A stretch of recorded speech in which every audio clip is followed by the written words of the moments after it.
সবাই আমরা পাশে আছি, তুমি এসো। আছে আছে আছে সত্যি আছে, লাইটও আছে। এসো রাহুল, এসো। ওদের বাড়িটা কোন কোন বাড়ি? কালকে তো সদর বুঝেছো, কালকে সারাক্ষণ আমরা জলের মধ্যে সফি ছিল, মা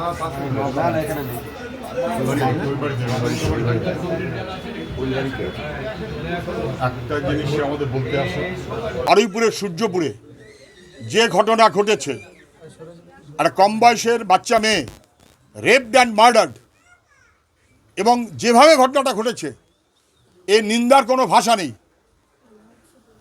বিচার চাই। এমনকি যারা অপরাধী তাদেরকে মানুষ চিহ্নিত করেছে, পুলিশকে জানিয়েছে, পুলিশ অপদার্থতা করেছে, তা না হলে মেয়েটার প্রাণ যেত না। তাহলে মেয়েটার প্রাণ যারা নিয়েছে তারা যেমন অপরাধী, যাদের অপরাধে প্রাণ গেল অপদার্থতায়, তারাও সমানভাবে দায়ী। Justice for Baruipur, justice for Baruipur. আমরা এর আগে দেখেছি জাস্টিস ফর অভয়া এখনো পর্যন্ত হয়নি। রাজ্যের পুলিশ, দিল্লির পুলিশ ঘর বাড়ি ভেঙে ভেঙে একসাথে করে অপরাধীদের পাশে যদি সরকার থাকে কি হয় আমরা অভয়াতে দেখেছি। অভয়ার বিচার যেমন চাই, যারা অভয়ার বিচারের দাবি করেছিলেন তখন তারা সরকারেও আছেন। বারুইপুরের মানুষ, বারুইপুরের এই ঘটনার বিরুদ্ধে গোটা রাজ্যের মানুষ জাস্টিস চায়। জাস্টিস ফর বারুইপুর, এর শেষ আমরা দেখে ছাড়ব। এটা হয় না। আমি এখানে এসেছিলাম, ওদের পরিবারের সঙ্গে কথা বলেছি। কালকে থেকে আমাদের সফি, লায়েক সহ, সুচরিতা সহ এই সমস্ত মানুষ, এলাকার সমস্ত মানুষ দলমতের ঊর্ধ্বে উঠে তারা যেভাবে প্রতিবাদ করেছেন, আমি তাকে সেলাম জানাই। এই প্রতিবাদটাই জরুরি। ক্রিমিনালদের রাজত্ব হবে না, ক্রিমিনালরা মাথা উঁচু করে চলবে, আর সাধারণ নিরীহ মানুষকে মাথা নিচু করে চলতে হবে ভয়ে ভয়ে। এ হতে পারে না। সেই কারণেই আজকে আমরা এসেছি। আমার সঙ্গে আমাদের জেলার, রাজ্যের লিডাররা সবাই ছিলেন। আমরা এসেছি এবং দেখা দিয়ে গেছি এইটা বলতে যে যা দরকার হয় ওরা বিকাশদার কাছেও যাবে। বিকাশদার সঙ্গে আমরা কথা বলেছি। বিকাশদা, শামীম সহ আমাদের উকিলদের পরামর্শ আমরা যাতে ঠিক মতো করে নিতে পারে, পেতে পারে তার ব্যবস্থা। কালকে পুলিশের কাছে যাবার কথা।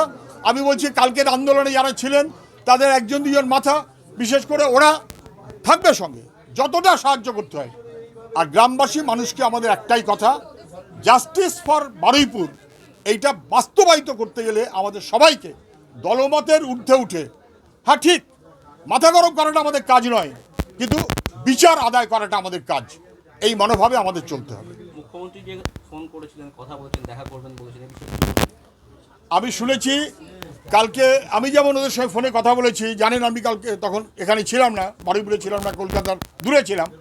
আমি কালকে একাধিকবার ফোন করেছি, একাধিকবার ওদের পরিবারের সঙ্গে কথা বলেছি, এখানকার মানুষের সঙ্গে কথা বলেছি, প্রশাসনের সঙ্গে কথা বলেছি, সব রকমের চেষ্টা করেছি। এবং তারপরে শুনেছি যে সরকারের পক্ষ থেকে তারাও ওর পরিবারের সঙ্গে কথা বলেছে, ভালো করেছে। আমরা চাইব সরকারের মুখ্যমন্ত্রী যথাযথ যা বলেছেন তার বিচারের ব্যবস্থা উনি করুন। আমি তাকে, ঠিক আছে, সেটা সেটা দেখুন, আমি কোনো নেগেটিভ কথা বলার জন্য আসিনি। কাকে দেখেছেন কাকে দেখেননি আমি বলতে আসিনি। আমরা এসেছি এবং আমরা চাই সরকারও তার যথাযথ দায়িত্ব পালন করুন। কালকে শুভেন্দুবাবু মুখ্যমন্ত্রী ফোন করেছিলেন, ভালো করেছেন, কিন্তু এখন বিচার দেওয়ার ব্যবস্থা করতে হবে। পুলিশের দায়িত্ব নিয়ে আপনি বললেন যে পুলিশ কবে তার নিজেদের দায়িত্ব পালন করবে না, পুলিশ যে ঠিকমতো দায়িত্ব পালন করতে পারেনি এটা এখানকার সমস্ত মানুষ বলছেন। সমস্ত মানুষ ভুল জানেন তা তো নয়, এখানকার সমস্ত মানুষ বলছেন। পরশুদিন যখন পুলিশ খবর পেয়েছে তখন যদি সতর্ক হতো তাহলে এই ঘটনাটা ঘটতো না, তাহলে একটা মেয়েকে আমাদের হারাতে হতো না। কার কথায় গেছে আমি তাও বলছি না, ওরা বিচার করে বার করুক, কিন্তু কার কথায় গেছে, কাদের কথায় গেছে, কাদের অপদার্থতায় গেছে, তাদেরও শাস্তির মধ্যে নিয়ে আসতে হবে।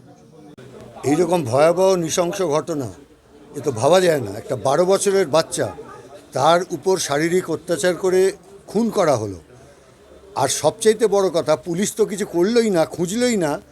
মানুষ যখন সিসিটিভি দেখে তাদের খুঁজে বার করে পুলিশের হাতে তুলে দিল, কে এক বিজেপির নেতা সে এসে তাই ছাড়িয়ে দিয়ে চলে গেল। তৃণমূলের সঙ্গে এদের তফাৎ কি থাকছে? ওরাও ধর্ষণকারীদের বাঁচাতো, এরাও ধর্ষণকারীদের বাঁচাচ্ছে। ফলে আমাদের একটাই কথা, যে পুলিশ অফিসাররা পুলিশরা ওদের ছেড়েছে তার শাস্তি চাই, যে ছাড়িয়ে নিয়ে গেছে বিজেপির নেতা তার শাস্তি চাই, আর যারা এই অপরাধ করলো তাদের কঠোরতম সাজা চাই। এই দাবিতে আমাদের লড়াই চলবে।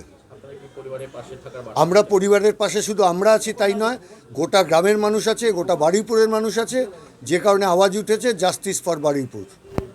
আমরা একসময় দেখেছিলাম যে মুখ্যমন্ত্রীর বিরুদ্ধে থানা থেকে আসামি ছাড়িয়ে নিয়ে যাওয়ার অভিযোগ, তো সেই জায়গায় দেখতে পাচ্ছি পালা পরিবর্তন হওয়ার পরে একজন মণ্ডল সভাপতি তিনি আসামি। আরে যে তৃণমূল ছিল সেই তো বিজেপি হয়েছে, চরিত্রে কোনো তফাৎ হবে নাকি? আজকে তেমন ভাবে শাসক দলের সরকার যারা চালাচ্ছে তাদেরকে আমরা দেখতে পাচ্ছি না। তাদের দেখতে পাবেন কি করে? চলে যান ব্রিজের ওখানে, উৎসব হচ্ছে। এই যে বললো সকালে নেব বিকেলে খরচা করতে হবে, তাহলে এটা কি সকালে কে নিক আর কে খরচা করবে দেখছি আমরা।